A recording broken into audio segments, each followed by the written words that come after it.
But suddenly they heard a commotion outside. Roaring, cackling, and the metallic clang of weapons.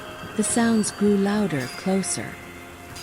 He could hear the unmistakable crackle of fire, followed by a deep, guttural roar.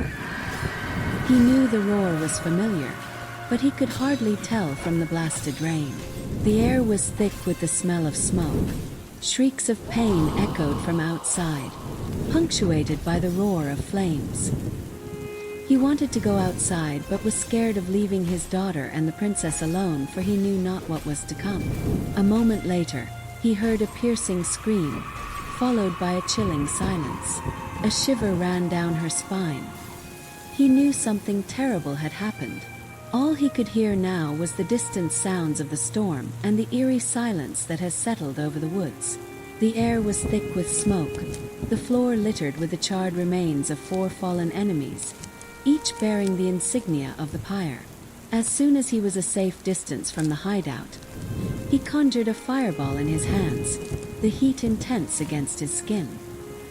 He moved cautiously, his eyes darting back and forth, ever vigilant for any sign of danger. Suddenly, a figure lay ahead, shrouded in a haze of smoke. His heart pounded as he recognized the distinctive armband. Quickly, he extinguished the fireball and ran towards her, his hands stained crimson from the battle. Kneeling beside her, he lifted her from the ground, her face turned away. With a sickening dread, he flipped her head over, revealing the face he loved more than anything, Thena.